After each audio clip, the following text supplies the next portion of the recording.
యేసుక్రీస్తు యొక్క శ్రేష్టమైన నామంలో ఈ యొక్క ఉదయకాలపు ఆరాధనకు కూడి వచ్చిన ప్రతి ఒక్కరికి మన ప్రభువైన యేసు నామంలో మీకు శుభములు తెలియజేసుకుంటున్నాం.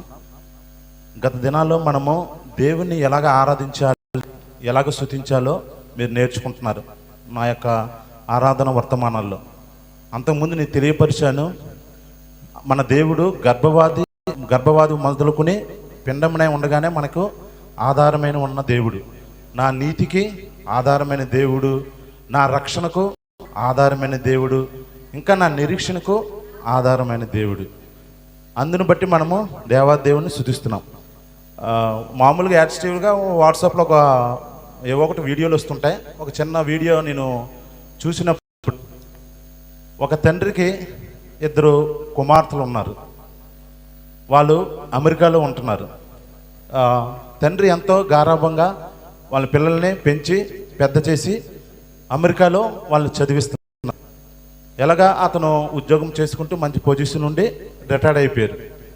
వృద్ధాప్యం వచ్చిన తర్వాత ఆటోమేటిక్గా భార్య చనిపోతుంది, సింగిల్గా ఉన్నారు. వాళ్ళు కుమార్తెలు వచ్చి అమెరికా నుండి, నాన్న మిమ్మల్ని మా దగ్గరికి తీసుకుని వెళ్తాం, మీరు ఎంతో ఇక్కడ కంఫర్ట్గా ఉంటారు, ఎంతో లగ్జరీగా ఉంటారు, సింగిల్గా మీరు ఉండలేరు. ఉన్న ఎంతో రిటైర్మెంట్ ముందు కొనుక్కున్న ఇల్లు కూడా అది ఆ పిల్లలు అమ్మేశారు. అమ్మేసిన తర్వాత వారు ప్రయాణమై వెళ్తున్నారు. నాన్న పిల్లలు ఏమన్నారంటే, నాన్న అక్కడ వాతావరణం మీకు పడదేమో, అక్కడ మీరు అడ్జస్ట్ అవ్వలేరేమో, అందుకు అంతకన్నా మంచి కంఫర్ట్ మీకు ఒకటి చూపెడతాం. అదైతే అందరూ ఉంటారు, అక్కడ అందరూ కూడా ఉంటారు, మీకు ఏదైనా చక్కగా ఏ అవసరం వచ్చినా మీకు అన్నీ చూసుకునే వాళ్ళు ఉంటారు. అప్పుడు తండ్రికి అర్థమైంది అది ఓల్డ్ ఏజ్ అని, ఓల్డ్ ఏజ్ హోమ్ అని. అయితే దేవుణ్ణి నువ్వు వేరే కోరుకున్నానా అని అది చెబుతుండగానే తండ్రి ఎంతో బాధపడి ఆ ప్రయాణంలోనే అతను కళ్ళు మూయడం జరుగుతుంది. అతను మనసులో అనుకుంటారు, పిల్లలు నన్ను ఓల్డ్ ఏజ్ హోమ్ అందరిలాగా చేర్చినట్టే నన్ను చేర్చలేదు. ఈ లోకంలో ఉన్న ప్రేమ ఎలాంటిదంటే ఇలాంటిదే. కానీ నేను చెప్పే ఆరాధన వర్తమానంలో దేవుని ప్రేమ ఎంతో గొప్పది. ఒకసారి ఆరాధన వర్తమానంగా మనము చూసుకుందాము. యోహాను సువార్త 3వ అధ్యాయము 16వ వచనము. ఇక్కడ ముఖ్యంగా మీరు దేవుణ్ణి ఎందుకు ఆరాధించాలంటే అతని ప్రేమ ఎలాంటిది ఇక్కడ చూస్తాము. దేవుడు లోకమును ఎంతో ప్రేమించాడంట. అందుకే తన అద్వితీయ కుమారుడు పుట్టినవాడి విశ్వాసం ఉంచి ప్రతివాడు నశింపుగా నిత్యజీవం పొందినట్లు దేవుడు మనకి అతని కుమారుని అనుగ్రహించాడు. ఈరోజు నేను చెప్పబోతున్నది ఏంటంటే, దేవుని యొక్క ప్రేమలో హద్దులు లేవు, కొలతలు లేదు. దేవుడు నాకు ఇచ్చిన తలంతులను బట్టి నేను కొన్ని అంశాలు చెప్పాలని కోరుచున్నాం. మొట్టమొదటిగా దేవుని ప్రేమ ఎలాంటిదంటే, ఏబీసీలు రాసిన పత్రిక, అందుని బట్టి మనం ఆరాధించాలి. 2వ అధ్యాయము 4వ వచనంలో, ఆయనను దేవుని కరుణా సంపన్నముడై ఉండి మనము మన అపరాధముల చేత చచ్చిన వారమై ఉండినప్పుడు సైతము మన ఎడల చూపిన తన మహాప్రేమ చేత మనలను క్రీస్తుతో బ్రతికించెను. మొట్టమొదటిగా ఏంటంటే, దిస్ ఈజ్ గ్రేట్ లవ్, మహాప్రేమ. దేవుడు నీ పట్ల నా పట్ల ఎలాగ చూశారంటే, మనము ఎలాగ ఉన్నప్పుడు అంటే అపరాధముల చేత చచ్చినవాడుగా ఉన్నప్పుడే దేవుడు నిన్ను నన్ను ప్రేమించాడు. ఎవరైనా చచ్చిపోయిన వాడిని ఎవరైనా ప్రేమిస్తారా? ఒక సెకండ్ ఉండుటాకే మనం ఇష్టపడ్డాం. కానీ నీ అపరాధముల చేత, నువ్వు పాపముల చేత చచ్చి ఉన్నప్పుడే దేవుడు ఆ క్రీస్తుతో నిన్ను బ్రతికించాడు. మొట్టమొదటిగా దేవుని ఆ యొక్క ప్రేమ ఏంటంటే అది మహాప్రేమ. ఆ మహాప్రేమ బట్టి నిన్ను నన్ను క్రీస్తులో బ్రతికించాడు. మనం ఎందుకు ఆరాధించాలంటే దేవుని యొక్క ప్రేమ మహాప్రేమ. ఈ లోకంలో ఎన్నో ప్రేమలు ఉంటాయి, కానీ దేవుడు నిన్ను ఆ మహాప్రేమతోనే నువ్వు చచ్చిన స్థితిలో ఉండగానే నిన్ను దేవుడు ప్రేమించాడు. అందుని బట్టి ఉదయకాల సమయమున ఆ దేవాదేవుని నువ్వు ఎంతైనా స్తుతించిన ఆ మహాప్రేమ బట్టి మనము ఎంతైనా ఆరాధించాలని కోరుకుంటున్నాను. ఆ ప్రేమ ఎలాంటిదంటే మరణం నుండి కూడా నిన్ను విడిపించిన ప్రేమ. అతను మరణమయ్యి నీ మరణము నుండి అతను నీకు జీవం ఇచ్చిన ఆ ప్రేమ బట్టి మనము ఆరాధించను కోరుచున్నాము. రెండో ప్రేమ చూసుకున్నట్లయితే అక్కడ రెండవదిగా యెషయా గ్రంథంలో రాసి ఉంటుంది. హిజ్కియా ఒక ప్రార్థన అక్కడ చేస్తారు 38:17లోని. యెషయా గ్రంథము 38:17లో మిక్కటమైన ఆయాసము నాకు నెమ్మది కలుగుటకు కారణమాయను, నీ ప్రేమ చేత నా ప్రాణమును నాశనము గోతి నుండి విడిపించును. దేవుని ప్రేమ ఎలాంటిదంటే నీ ప్రాణాన్ని ఎలాగా రక్షిస్తున్నారంటే నాశనమగు గోతు నుండి విడిపించును. ఎప్పుడైనా నువ్వు గ్రహించావా దేవుని యొక్క ప్రేమ గురించి? ఎక్కడి నుండి నిన్ను విడిపించిందంటే, అందుకే కీర్తనకారుడు చక్కగా దాన్ని వివరిస్తాడు. కీర్తన గ్రంథము 42లోని, కీర్తన గ్రంథము 42లోని, నాశనకరమైన గుంటలో నుండి జిగటిగల దొంగ ఊబులో నుండి ఆయన నన్ను పైకెత్తిను, నా పాదములు బండ మీద నిలిపి నా అడుగులు స్థిరపెట్టును. ఏంటంటే నాశనకరమైన గుంటలో నుండి నిన్ను విడిపించేది ఆ యొక్క ప్రేమ. ఆ ప్రేమ చేత, దేవుని ప్రేమ చేత నీ ప్రాణమును నాశనముకు గోతి నుండి గుంట నుండి విడిపించింది. చూడండి, మనం అక్కడ ప్యాసేజ్ ఉంటుంది ఒకటికి, లోకాసు వార్తలో 10:30. ఒక మనుషుడు యెరూషలేము నుండి యెరికోకి వెళ్ళుచున్నాడంట. అక్కడ దొంగల చేత కొట్టబడని చూస్తాం. ఒకసారి అది చదివితే ఆ ప్యాసేజ్ ఎంతో దేవుని యొక్క ప్రేమ ఎలాంటిదో నీకు తెలియపరుస్తుంది. లోకాసు వార్త 10:33. ఓకే, అక్కడ ఉన్న ఒకడు కొట్టబడినప్పుడు చూడండి, అక్కడ క్రీస్తు ప్రేమ మనకి కనపడుతుంది. అతను ప్రాణముతో ఉన్నప్పుడే, ఎలాగైతే ఇక్కడ యెషయా గ్రంథంలో హిజ్కియా అన్నట్టు నీ ప్రేమ చేత నా ప్రాణమును నాశనము గోతి నుండి విడిపిస్తుందో, ఇక్కడ అంటారు ఆ సమరయుడు ప్రయాణమే పోవచ్చు, అతడు పడి ఉన్న చోటుకు వచ్చి. చూడండి, నువ్వు నేను కూడా పడి ఉన్న చోటుకే దేవుడు వచ్చాడు. కాకుండా అతను నీ గాయాలు కట్టాడు. అంతేకాకుండా అతను నీపై జాలిపడ్డాడు. అదండి క్రీస్తు యొక్క ప్రేమ. ఎలాంటిదంటే నాశనకరమైన గుంటలో పడిపోయినా, దొంగగల జగటి ఊబులో పడిపోయినా నిన్ను రక్షించేది ఆ యొక్క ప్రేమ చేత. నీ ప్రాణమును నాశనం గోతి నుండి రక్షించేది ప్రేమ. మొట్టమొదటిగా దేవుని ప్రేమ ఏం చూసామంటే, దేవుని ప్రేమలో మహాప్రేమ ఉన్నది.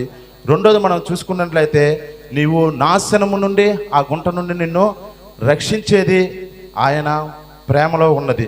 అందును బట్టి మనం దేవాదేవుణ్ణి ఎంత స్తుతించినా మనం ఎంతగైనా రుణస్థులమే. ఎందుకంటే ఆ ప్రేమకు కొలతలు లేవు, ఆ ప్రేమకు హద్దులు లేవు.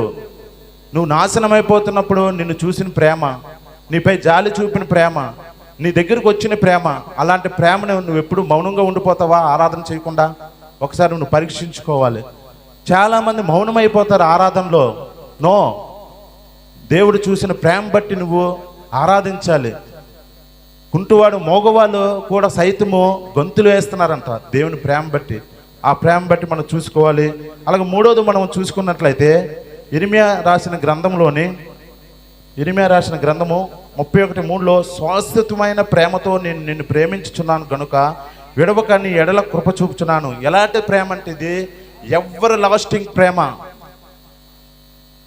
శాశ్వతమైన ప్రేమ. ఇది ఎంత గొప్ప ప్రేమ అంటే, ఈ లోకంలో ప్రేమ చూసుకుంటే నీ దగ్గర ధనం ఉంటే వస్తారేమో, నీ దగ్గర నువ్వు ఏదో ఆశించి వస్తారేమో, కానీ దేవుడు ఇక్కడికి ప్రేమ ఎలాంటిదంటే ఎవరు లాస్టింగ్ లవ్ అంటారు. శాశ్వతమైన ప్రేమతో నిన్ను ప్రేమించుచున్నాను గనుక విడవక నీ ఎడల కృప చూపుతున్నారు. అందుకే అంటారు, అద్భుతమైన మాట ఏంటంటే దేవుని ప్రేమలో అది స్వార్థం లేనిది, దేవుని ప్రేమలో అది నిష్కలంకమైనది, అది స్వచ్ఛమైన ప్రేమ, శాశ్వతమైన ప్రేమ అది.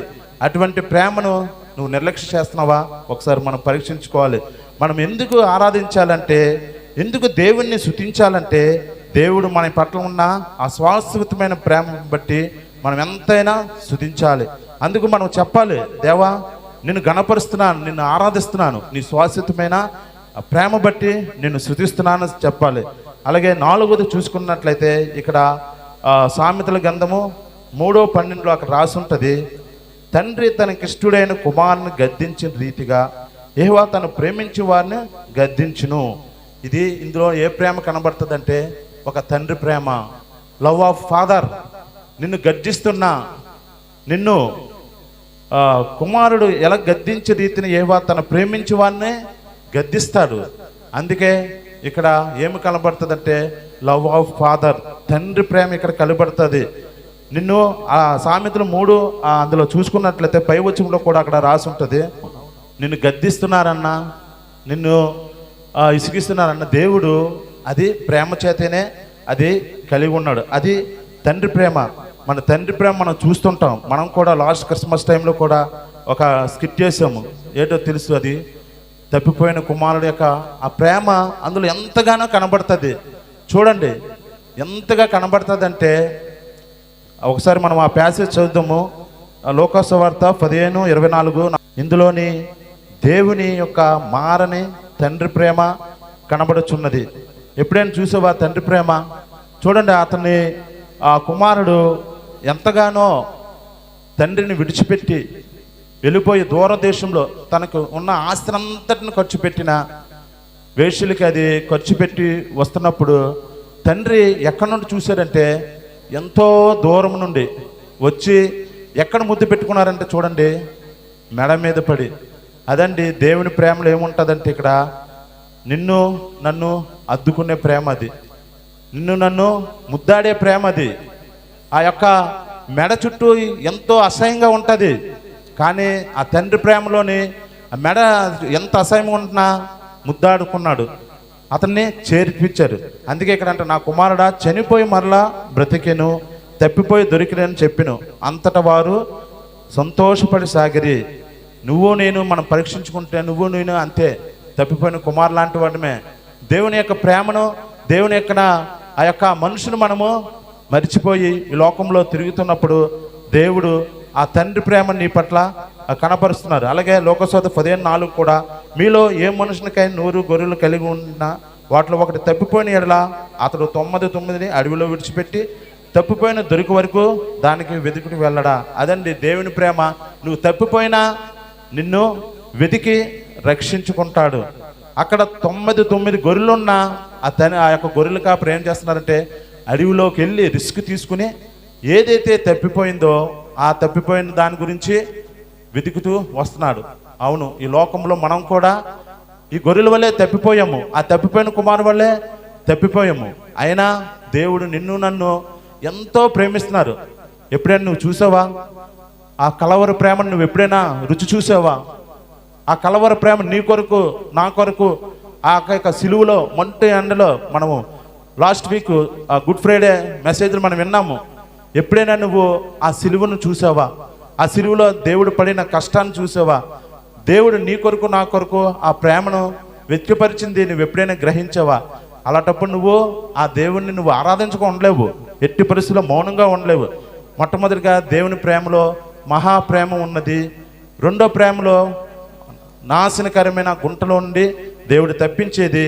మూడోది శాశ్వతమైన ప్రేమతో నన్ను ప్రేమించుచున్నాడు అంటారు.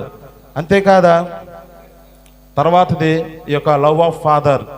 నాలుగోది ఏంటంటే ఆ యొక్క తండ్రి ప్రేమ, మారని తండ్రి ప్రేమ. నువ్వెన్ని తప్పులు చేసినా, ఎన్ని నువ్వు ఎన్నా, దేవుడు నీ కొరకు నా కొరకు ఆ కలవరి శిలువపై ఇంకా చేతులు చాపుతూనే ఉన్నాడు. ఇంకా నా బిడ్డ రక్షించాలని, నా బిడ్డ ఆరాధన చెయ్యాలని, నా బిడ్డ ఆ బలలో చెయ్యి వేయాలని నీ కొరకు నా కొరకు ఆ మారన తండ్రి ప్రేమ ఇంకా నీ కొరకు నాకు ఎదురు చూస్తున్నారు. ఎప్పుడైనా మీరు గ్రహించారా?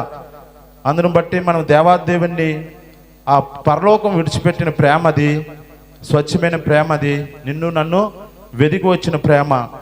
అలాంటి ప్రేమను మనము ఎంతైనా మనం ఆరాధించాలి. ఒకసారి మదర్ తెరిసా అంట రోడ్ల మీద కలకత్తా ఆ వీధుల్లోని వెళ్తున్నప్పుడు ఆవిడ మంచి ధనవంతుడు చూసి ఆవిడ వెళ్ళి ఒక భిక్షము అడుక్కుంటుందంట పిల్లలతో. ఆ ధనవంతుడు ఏం చేశారంటే మదర్ తెరిసాకి కాండ్రించి ఉమ్మేశారు. ఉమ్మేస్తే ఆవిడ ఆ ఉమ్మునంతా తీసుకుని ఏం బాధపడలేదు, కానీ ఇదైతే నాకు కానీ నా పిల్లలకి అందంట. అతను ఆశ్చర్యపోయాడంటే, ఏమిటి ఈ యొక్క ప్రేమ ఏంటి అని ఆమె యొక్క ఆశ్రయంకి వెళ్తే ఆమె అప్పుడే ఒక కుష్ఠరోగికి వాంతి చేసుకుంటుంటే ఆ యొక్క వాంతి చేతులు పట్టుకుంటుందంట. అలా కుష్ఠరోగి రోగంలో ఆ యొక్క బాగు చేస్తుంది. వెంటనే ఆవిడ దగ్గరకు వచ్చి ఇది క్రీస్తు ప్రేమన ఆవిడ తెలియపరిచింది. అదే అండి, దట్ ఈజ్ లవ్. దేవుని ప్రేమ ఎలాగుంటుందంటే, నీ కొరకు నా కొరకు కూడా కలవరి శిలువపై ఎన్నో అవమానించబడ్డాడు, ఉమ్ము వేయబడ్డాడు. కానీ అవన్నీ తుడుచుకుని దేవుడు నీ కొరకు నా కొరకు ప్రేమను పెంచాడు. అందుకే రోమిలు రాసిన పత్రిక అపోస్తలుడైన పౌలు అంటారు 5:8, అయితే దేవుడు మన ఎడల తన ప్రేమను వెల్లడిపరుస్తున్నారు. ఎట్లనగా మనం ఇంకనో పాపులమై ఉండగానే క్రీస్తు మన కొరకు చనిపోయాను. ఇంకనో పాపులుగానే ఉండగానే మనము క్రీస్తు వరకు చనిపోయాను. అందుకే దేవుడు మన ఎడల తన ప్రేమను వెల్లడిపరుస్తున్నాడు. మదర్ తెరిసే చూపిన ప్రేమ ఈ లోకంలో అనేక మంది ప్రేమ చూస్తున్నారు. ఆ ప్రేమలో స్వార్థం లేదు, ఆ ప్రేమలో ఏది ఆశిస్తలేదు. ఆ ప్రేమ, అలాంటి ప్రేమను మనం ఎంతైనా దేవాదేవుణ్ణి చూడాలి. అంతేకాదు బైబిల్ గ్రంథాలు ఎన్నో ఉన్నాయి. ఆ కోనేటి వద్ద 38 సంవత్సరాలను పడిపోయారంట. ఎవ్వరు కూడా ఆ కోనేటి దగ్గర దింపుటకి ఎవరు కూడా పట్టించట్లు. కానీ ఆ దేవుని ప్రేమ ఎలాంటిదంటే, అతని దగ్గరికి వచ్చి పడిపోయిన వాడిని బాగు చేసి పరామర్శించింది. అదండి, దట్ ఈజ్ దేవుని లవ్. అలాంటి ప్రేమను మనం ఎంతైనా దేవాదేవుణ్ణి మనం స్తుతించాలి. ఇంకోటి మనం చూసుకుని మనము ముగించుకుందాము. దేవుని ప్రేమ ఎలాగంటుందంటే బహు వింతైనదని రాసి ఉంటుంది. బహు వింతైనదంట, వండర్ఫుల్ లవ్. దేవుని ప్రేమ అక్కడ మనకు టైం లేదు కాబట్టి 2 సమూయేలు గ్రంథము 1:26లో అక్కడ దావీదుకి యోనాతానికి ఉన్న ప్రేమను, దావీదు యోనాతాను మీద ఉన్న ప్రేమ వ్యక్తపరుస్తూ, నా యందు నీకున్న ప్రేమ బహు వింతైనది. ఎప్పుడైనా గ్రహించావా? ఏమిటి ఇంతైనదని నువ్వు ఎప్పుడైనా గ్రహించావా? గ్రహించలేదా? చెప్తాను. 1 కొరింథీ రాసిన పత్రిక 1:26లో, సహోదరా మిమ్మల్ని పిలిచిన పిలుపును చూడు, మీలో లోకరీతి జ్ఞానులైనను గనులైనను గొప్ప వంశం వారైనను అనేకులను పిలవలేదు. కానీ 29లో, జ్ఞానులను సిగ్గుపరచుటకు లోకంలో నుండి వెర్రి వారిని దేవుడు ఏర్పరచుకున్నాడు, బలవంతుల వారిని సిగ్గుపరచుటకు లోకంలో బలహీనులైన వారిని దేవుడు ఏర్పరచుకున్నాడు, ఎన్నికైన వారిని వ్యర్థము చేయుటకు లోకంలో నీచులైన వారిని, తునీకరింపు వారిని దేవుడు ఏర్పరచుకున్నారు. చూసావా దేవుని ప్రేమ ఎలా ఉంటుందంటే అది వింతైనది. లోకంలో నీకన్నా నాకన్నా గొప్ప గనులు ఉన్నారండి. ప్రధానమంత్రులు ఉన్నారు, రాష్ట్రాన్ని ఏలే పెద్ద పెద్ద నాయకులు ఉన్నారు, దేశాన్ని ఏలే నాయకులు ఉన్నారు, గొప్ప సైంటిస్టులు ఉన్నారు, గొప్ప గొప్ప కలెక్టర్లు ఉన్నారు, గొప్ప గొప్ప డాక్టర్లు ఉన్నారు. కానీ వారిని పిలుచుకోలేదు దేవుని ప్రేమ. ఎంత బహు వింతైనదని దావీదు అంటున్నారు. దేవుని ప్రేమ చాలా వింతైనది, వండర్ఫుల్గా ఉంటుందంట. అది ఎలాంటిదంటే, జానులైన గనులైన గొప్ప వంశం పిలవబడలేదు. కానీ ఇక్కడ చూడండి, ఫస్ట్ కొద్దిగా వెర్రివారిని పిలుచుకున్నాడంట, బలహీనులు పిలుచుకున్నాడు, నీచులైన వారిని పిలుచుకున్నారు, తృణీకరింపబడిన వారిని పిలుచుకున్నారు, ఎన్నిక లేని వారిని ప్రేమించు. That is love of God. దేవుని ప్రేమ నువ్వు ఎప్పుడైనా గ్రహించావా? నువ్వేమో గొప్పవారు అనుకుంటున్నావో కాదు. కానీ మనము ఇక్కడ ఉన్న 5 వెర్రివారిని, బలహీనులను, నీచులను, తునీకరించిన వారిని, ఎన్నికలేని వారిని దేవుడు ఏర్పరచుకున్నారు.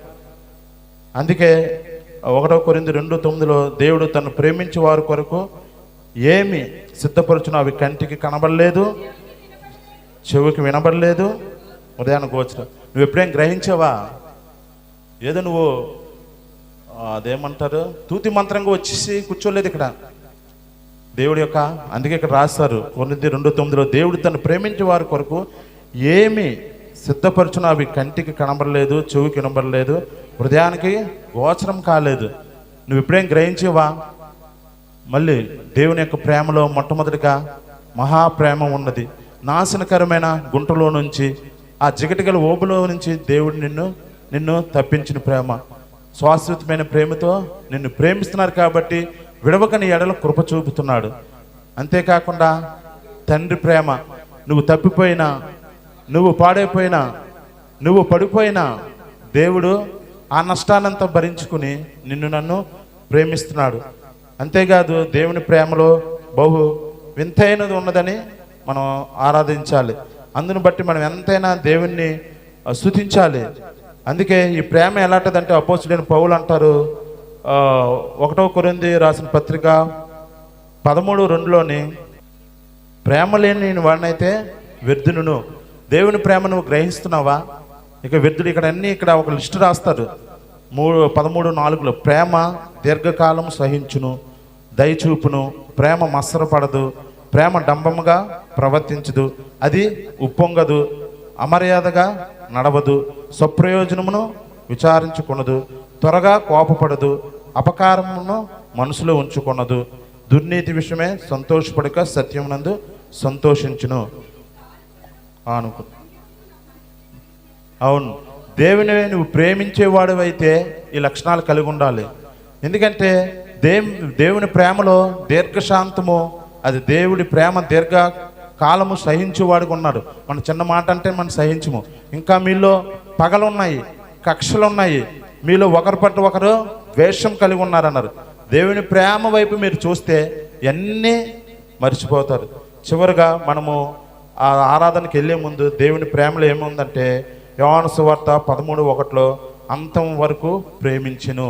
దేవుని ప్రేమ అది ఎండింగ్, అంటూ దిస్ ఎండ్ వరకు ఉంటుందని అక్కడ రాసి ఉంటుంది. దేవుని ప్రేమ అంతం వరకు ప్రేమించేది. అందుకు మనం ఎంతైనా దేవుణ్ణి ఆరాధించాలి. దేవుని ప్రేమలో మనం ఎందుకు ఆరాధించాలంటే, ఉదయకాలం మన మనసారా దేవుని ఆరాధించాలంటే దేవుని యొక్క ఆ గ్రేట్ లవ్ బట్టి, ఆ మహాప్రేమ బట్టి మనము ఆరాధించాలి. అలాగే మన ప్రాణమును నాశనమునకు గోతి నుండి, నాశనకరము గుంట నుండి, జిగట ఊబి నుండి మనల్ని విడిపించిన ప్రేమ, నిన్ను ఆ యొక్క అందులోంచి నిన్ను విడిపించింది, డెలివరీ చేసింది నిన్ను. అందులోనే నువ్వు కూరిపోకోకుండా ఆ పాపంలోనే నిన్ను విడిపించింది. కాబట్టి అందుని బట్టి మనము ఆ దేవుని ప్రేమను కలిగి ఉండి మనం ఉంచాలి. అంతేకాకుండా దేవుని ప్రేమ శాశ్వతమైన ప్రేమ, విడవకని ఎడల కృప చూపుతున్నది. దానిలోని ఎవ్రీ లాస్టింగ్, అది ఎంతైనా దేవుని మనము ఆరాధించాలి. ఇది తండ్రి ప్రేమ. తప్పిపోయిన కుమారుడు వల్ల ఎన్నిసార్లు నిన్ను విడిచిపెట్టినా, నువ్వు తండ్రిని లోకంలో ఇష్టానుసారంగా బ్రతికిన నిన్ను అద్దుకునే ప్రేమ, ముద్దాడే ప్రేమ, కౌగులించుకునే ప్రేమ, అది లవ్ ఆఫ్ ఫాదర్ అని. అలాగే దేవుని ప్రేమలో బహు వింతగా ఉంటుంది. ఎంతంటే లోకంలో అనేక మంది ఉన్నారు, గనులు ఉన్నారు, అంతేకాదు అనేక మంది ఉన్నారు, కానీ వారిని నిన్ను ఎంచుకోలేదు. కానీ దేవుని ప్రేమలో బహు వింత ఉన్నది. అందులోని నిన్ను నన్ను ఎంచుకున్నాడు. అంతేకాదు నీ కొరకు నా కొరకు ఆ ప్రాణం పెట్టిన సిలువలో అంతం వరకు నిన్ను ప్రేమించే ప్రేమగా ఉన్నది. అందుకే రోమిలు రాసిన 8:35 దేవుని ప్రేమ నుండి ఎవరినన్ను మనని ఎడబాయుడు, అది శ్రమ అయినను, హింస అయిన, కరువు అయిన ప్రేమ నుండి మనకి ఎడబాయుదని ఇక్కడ రాస్తుంది. శ్రమ వచ్చినా నిన్ను విడబాయదు, హింస అయినను విడబాయదు, కరువైనను, వస్త్రహీనత అయినను, ఉపద్రవమైనను, ఖడ్గమైన వినదు. సో మనము ఆ దేవుని యొక్క ప్రేమ బట్టి మనసారా ఆ దేవుని ఎవ్వరు కూడా మౌనంగా ఉండొద్దు. ఆ దేవుని బట్టి మనము ఆరాధిస్తాం. దేవుని ప్రేమను మనం తెలుసుకున్నాం. అట్టి కృప మనందరికీ దేవుడు దయచేయును గాక. ఆమెన్. Praise lord.